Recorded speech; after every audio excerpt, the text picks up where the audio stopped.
Hello guys, I'm delighted uh, to share this with you today. It's been a long time coming. So it all started in high school when I was in Form 2. Uh, my deskmate was prefect for entertainment, and I was the prefect for compound prefect. So I used to supervise for dormitories and the compounds and all the toilets, and so it was my duty to always keep them clean and all that.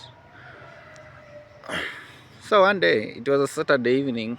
That's when we were going for entertainment. It was a norm for every Saturday. We could go to the school hall and listen to music and dance up to like 11, uh, and then we go to school, to the dormitories to sleep.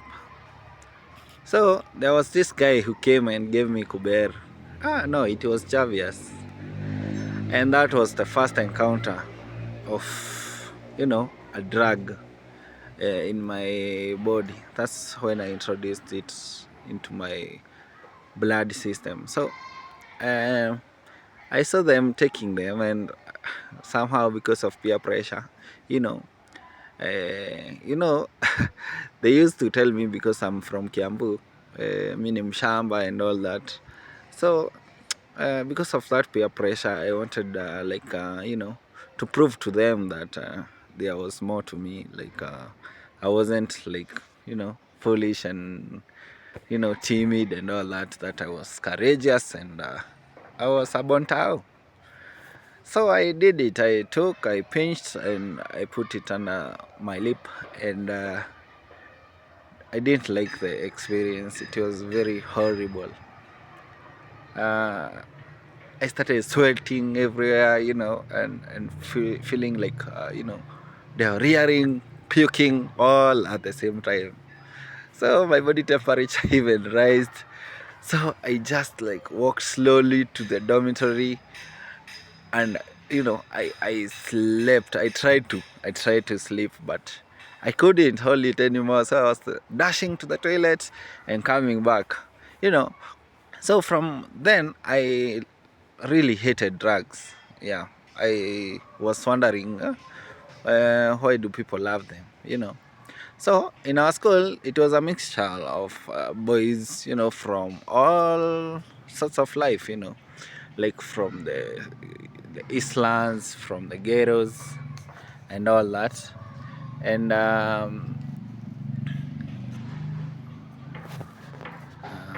1 minute, okay. So there were these kids who came from these ghetto places, and somehow they became my friends. United by the urge of wanting to show off, maybe to prove to others that we are more burnt out than the rest of the people, because the school was in a Ushago setting, yeah, from Muranga, those sides. So long story short,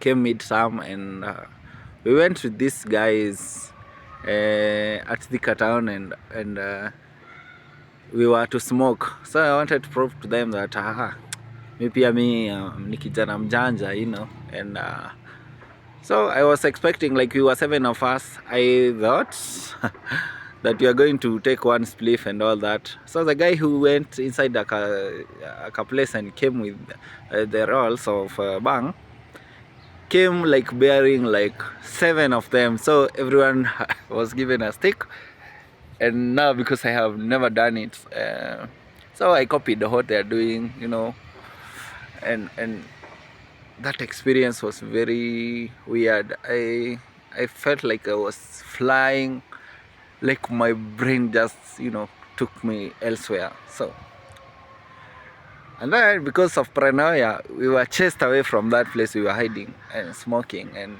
we really ran. And while we were running, I felt like I was flying, like my legs were not touching the ground. So that was the first experience with bang, and I said that I would never. I said to myself that it's nothing, it's not interesting, and I really didn't love them. So I finished high school. This is 2 years later. I'm out of high school, but coming here outside, after learning, you expect that you're going to get some gigs. You won't be staying at home. So there was nothing to do. I found myself with the same group of friends who are using drugs here in my neighborhood. So I started drinking Mira and all that, to an extent that I went ahead and opened my own business of selling Mira. I used to wake up, go to Ngara, and buy the carts, the Mira, and come sell to these guys in our estate, because I live in an estate, and not everyone knows the machuom za kuziendea. So nilikuwa kijana mjanja, and that's how I started my Miraa business. I'll share photos yeah, in the course of this video. So so I sold like Miraa for some while, for like 1 year, that is 2016. And then I decided, this thing, I don't want this. So being raised in a church setting, in a church, from being brought up, going to church and all that, it really instills you some lessons and teachings. You can never depart from living a good life, a Christian life. So I always felt deep down inside me that this was not my life. I it I wanted more. I know I could be better, but I never know. I never knew that this trajectory I had taken, it would later cost me a lot of anguish and addiction. And every time I think of it, I feel like crying. I feel like if only I knew, I couldn't have started it.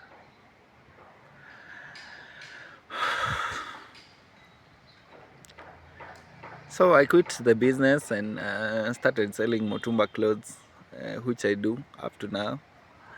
I opened a kibanda somewhere in the entrance of Tendegua, and I started selling, boxers, bras, and all these lady stuffs. And so the life went well, but now the chewing of Miraa and smoking of bang had, started, my body had become used to it.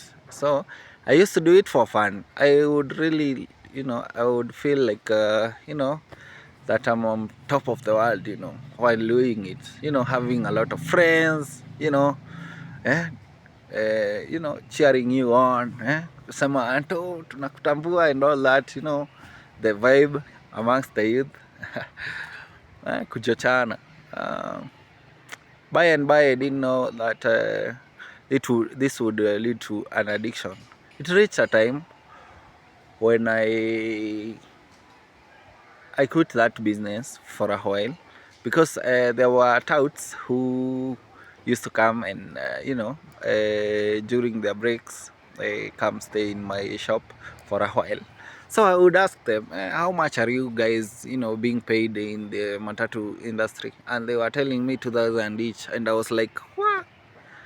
I'm here selling clothes here and there in some avocados here, making like 800, or maybe sometimes even I'm not selling anything. And you guys, you're being paid like, 2,000, and look at how you are. You're always dirty. You're always, not well kept. And juu nilikuwa kijana mjanja, I was like, hey, 2,000 every day, that's 60,000 a month. And I was like, no, I can't continue selling these clothes here. I have to, board the train and, get into the matatu industry, and that's how I, started going with this Kiambu Road Nganyas. One was called Mary Jane, another one Pablo Escobar, and another one called Iggy. And there is when I got introduced now to ladies' life, that life where you just have being surrounded with a lot of ladies, and this, also big women. Yeah, they were like, this kijana, how I used to roll, like, I used to wear like nice watch chains, nice perfume and all that. So alcoholism ikazidi, smoking bang, a lot of girls, and when I tried to quit it, I could never. It reached a point when I would say like, leo sitakunywa, and to my surprise, like, I just found myself drunk in the end of the day. And that's when I knew that I'm not in control anymore. Yeah, drugs had taken total control in my life. I would start chewing miraa and drinking at around 10. That's when I would wake up, and sometimes so late. Yeah. So the alcoholism ikazidi, the matatu culture, it started like making me feel weak, and meeting with these bad people, thieves, people with guns and all that. In the matatu industry, you meet a lot of bad guys. So I was like convicted. Holy Spirit was still inside me and was still guiding me. Yeah, it was a journey. I had to pass. I think now I have reached a point. Now I have come to realize that I had to pass through this, this stage and all this. It was God creating my story, so that I would become an encouragement, and a mentor to other young people, so that they may not pass there. So I quit the matatu industry. This is 2019 thereabout. I went back to my kibanda and I started selling clothes, but the alcoholism still went on, taking drugs, all this, smokes, cigarettes.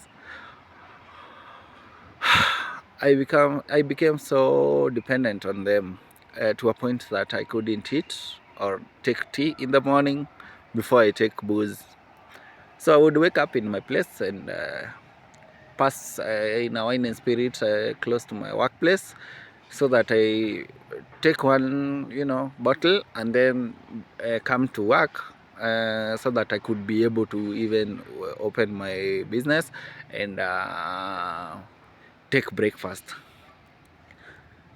So at this particular time, I went to the wine and spirit and bought one drink. Then my friend was there. Before I finished, he came, took my drink, and then he drank it, and then bought other two. So he gave me one, and I took he took the other one. So in a span of 2 hours, we had taken like 6 bottles, me and him. Remember, nilikuwa nimekuja tu kutoa lock. That's what walevi husema. And between that wine and spirit and my workplace, I didn't I don't know up to day where, like, I switched off. We call it kuzima. I couldn't realize myself. I couldn't feel myself. So people carried me, took me in another pub close by and just put me on top of a pool table and left me there to sleep. So at some point I woke up, I went to urinate. So I opened my zipper and took a pee. And then I switched off before I could, uh, zip it up again. So I was there. That this is a story even like some people just normally tell me because nilikuwa sijiski. So my manhood, it's outside, literally outside. I can't feel myself.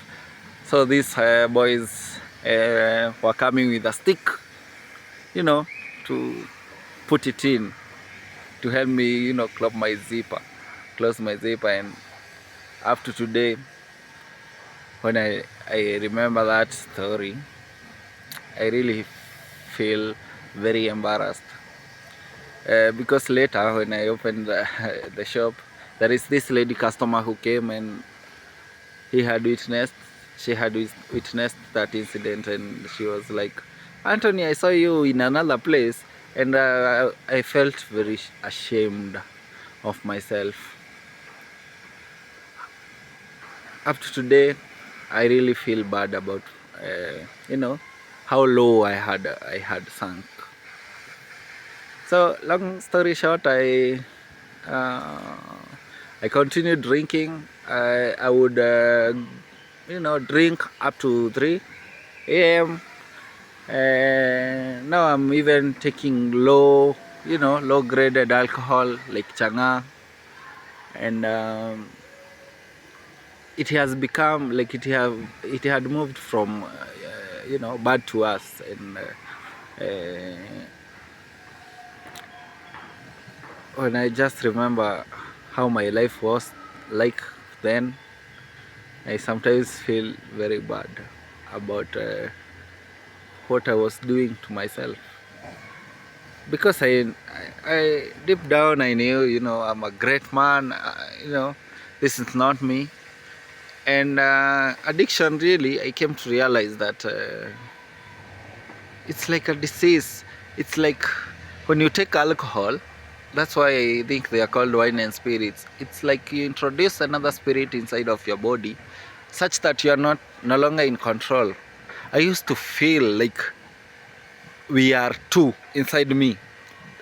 There was someone who was overpowering me, because every time I would say I don't want to drink, there was someone who was just taking me there, in those liquor places. I didn't have any control of myself. So I remember faithfully this day when I drank until 3 a.m. So I would go in my house, and when I just reached my door like this, I took out my keys to open, and I would, I would, I would not be able to open the door. So I would just fall there and sleep at my doorstep. And when other people are just waking up in the morning, they're wondering, hey, this guy, he's sleeping here. I have urinated on myself. I can't, I can't feel myself. Sometimes I got rained on. Sometimes I would wake up and wonder, uh, who's this that is in my bed. Strangers. God saved me. I'm still a healthy boy. Man, God was still watching over me, all these incidences. So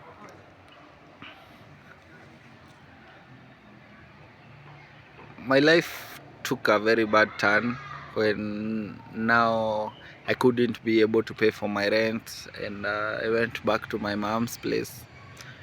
I was sleeping in the couch, my mama's couch. It was so sorrowful. I would feel very bad of myself, that my mom is waking up, going to work, and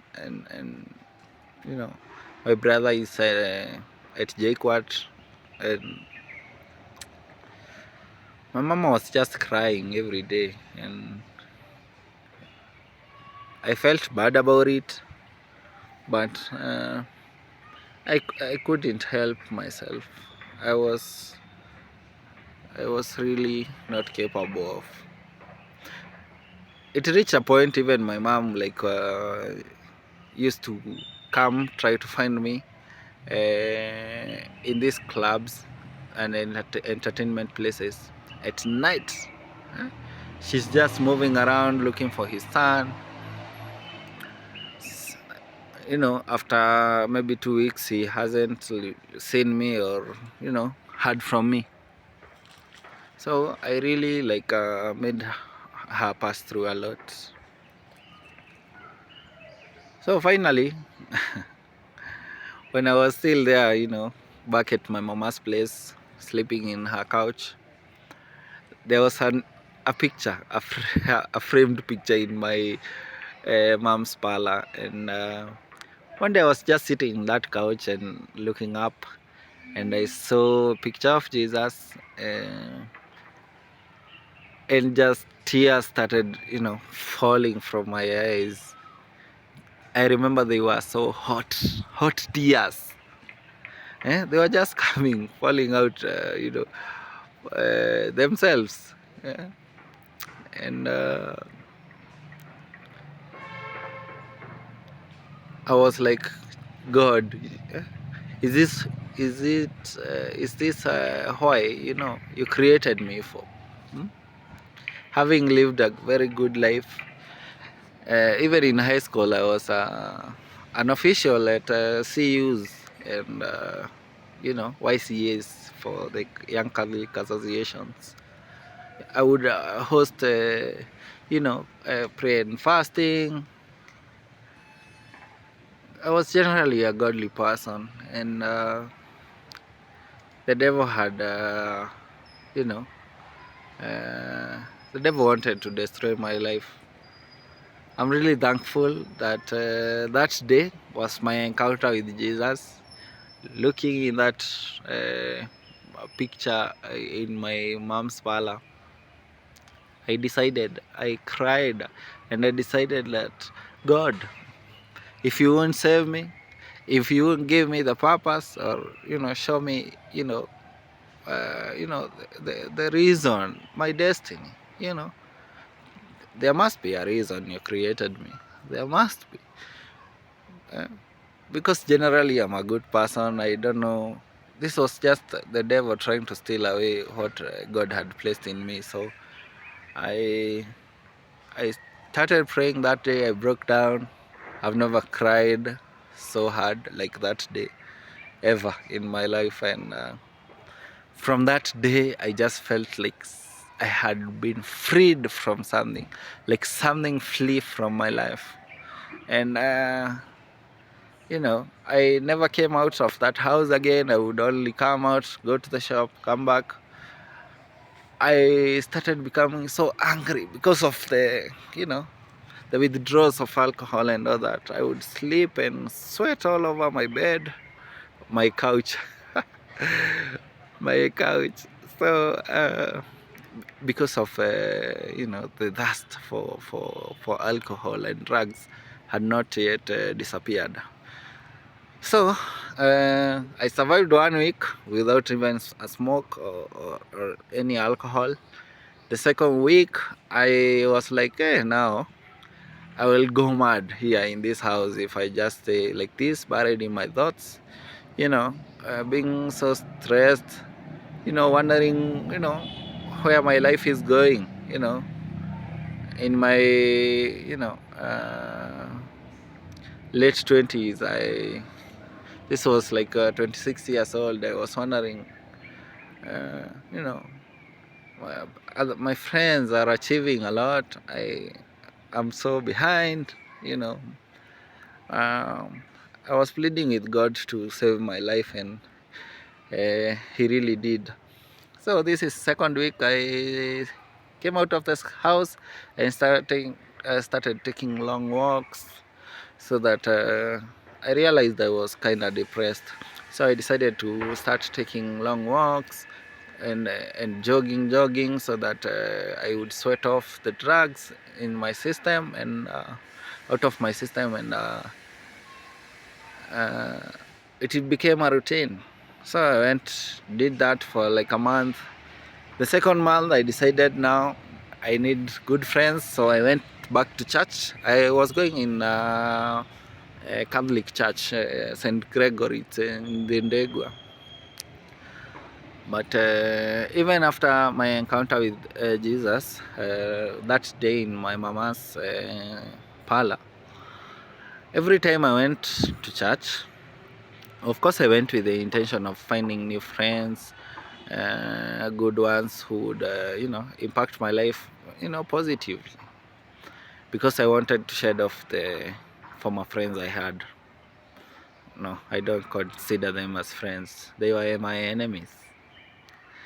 So every time I went to church, I didn't feel any spiritual nourishment. I was still dusty the same way I went. I would go and come back still the same. I just felt stagnant. I was thirsty of the word of God, and I didn't tend to get it in my church. So I remember that I had met Brenda earlier when uh, we had done this exercise with the Ministry of Labor and Social Protection. So I had met Brenda, and Brenda, I shared a bit of my story, and she was like, my husband is opening a church with his friends behind Quickmart. I will invite you one day. So I was kind of reluctant because now changing churches for me it didn't augur well.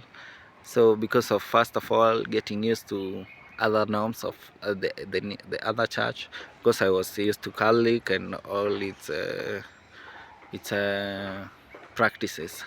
So this urge continued. I didn't feel any spiritual nourishment. So one day I was seated in my house. It was Saturday. I called Brenda. I told her, tomorrow I'll come. Just give me a direction of your church. So that's the first time I went to Praise Hill Church, and I sat right next to Brenda. And I realized, kumbe, Brenda was the wife to the deacon of the church, Deacon Ken Lanyo. And those guys were so friendly, Pastor Dan, Pastor Fred. In that church, I felt the warmth of a Christian family. I can't quite describe it. I still remember the the Bible reading that day by Pastor Dan, and it's like God was communicating to me through Pastor Dan. So the worship was, on another level. I felt like, now this is what I want. This is what I want. At break time, we had tea and mandazis, and I got a chance to socialize with other people, and I started having friends, you know, uh, people I would look up to. It was the first time I had that. So Praise Hill gave me a platform where I could worship God. I could have good and good role models, and people who would be a blessing in my life up to now. They believe in me. We are just like family. We really love each other in our church. And Pastor Fred even organized for my Bible discipleship classes under Junior Tabaki. And although we went on with the program for 2 months, it was really helpful. It helped me, develop uh, develop the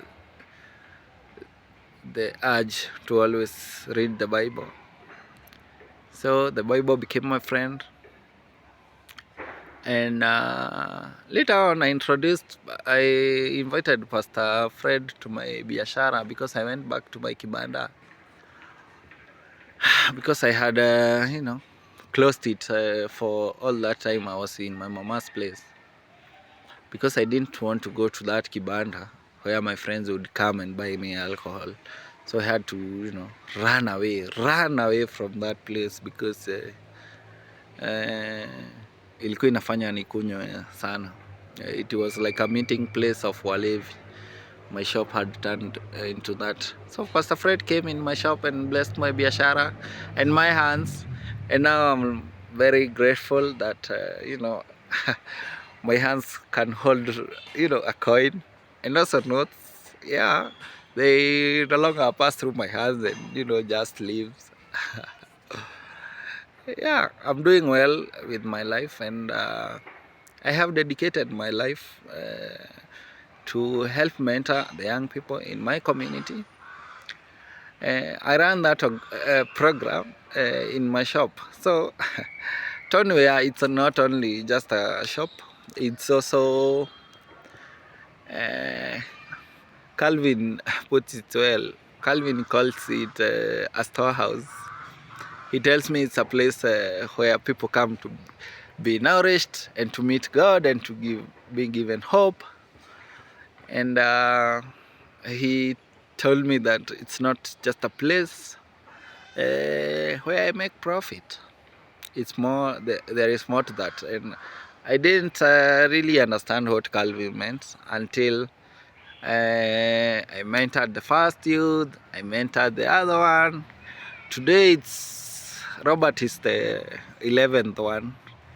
Yeah. I help mentor them, direct them to the ways of Christ through introducing them to my church or any church they are comfortable with. Yeah, and while at it, I remove them from the kibandas by the roadside in Kiambu Road, where they normally, sleep after the businesses are closed, because most of them, the alcoholism and the addiction has rendered them homeless. So I help organize where they will sleep, because I have a lot of friends.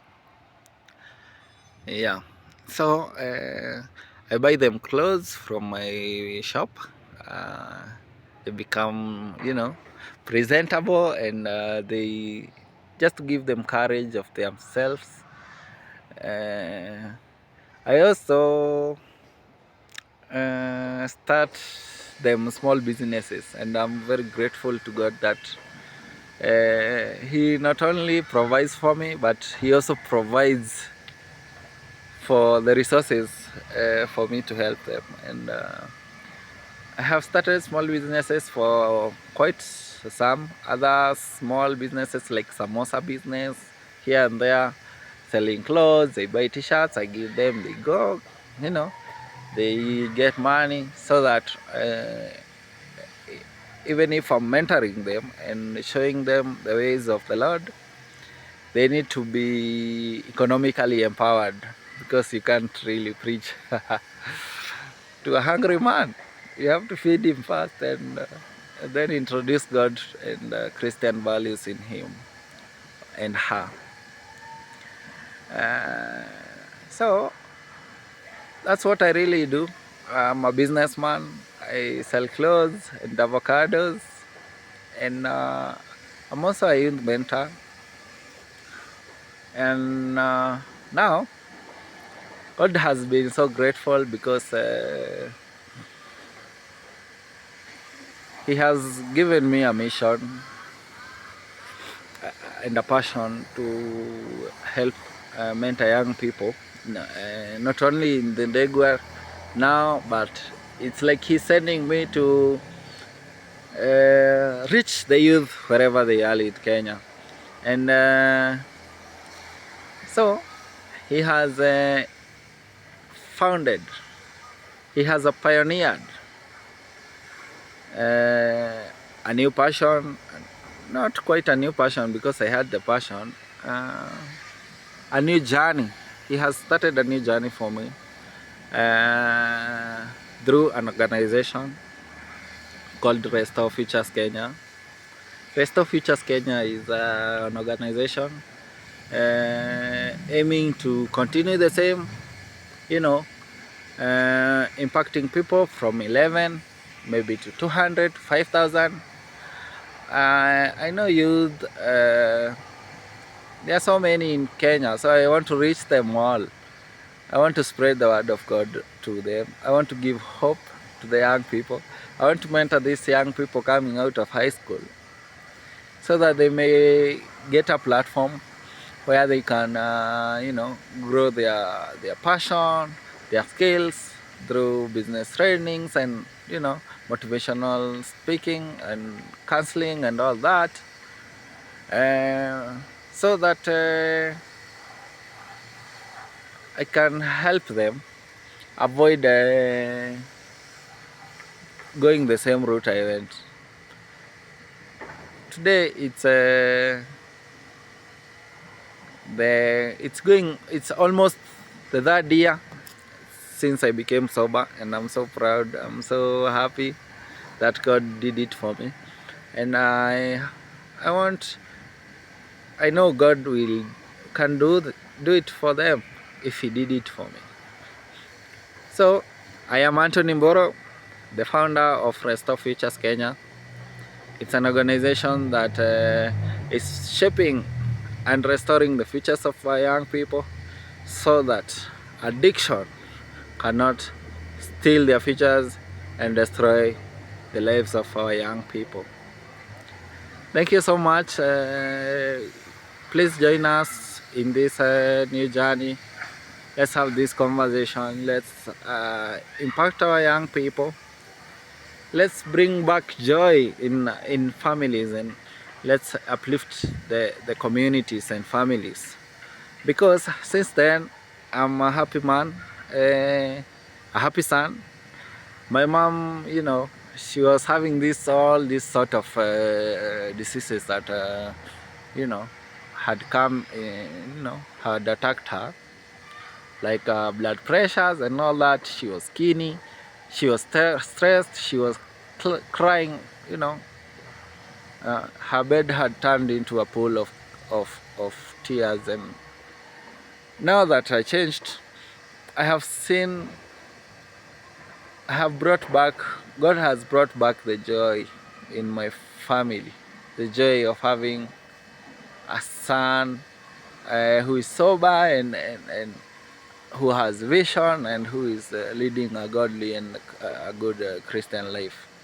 So I'm so grateful to God because He have not only saved my life, He have saved my future, He have saved the futures of youths in Kenya, because I'm coming here. I'm coming for them, to save them and show them the way. I have become a fisherman of men. I'm so grateful. I call unto you to support me, either financially, either by your profession, like counselors and all that, and mentors too, and pastors. So we are partnering with churches and hospitals and banks and businesses to help impact the lives of the young people. Welcome all. Together we can do much more. Thank you so much.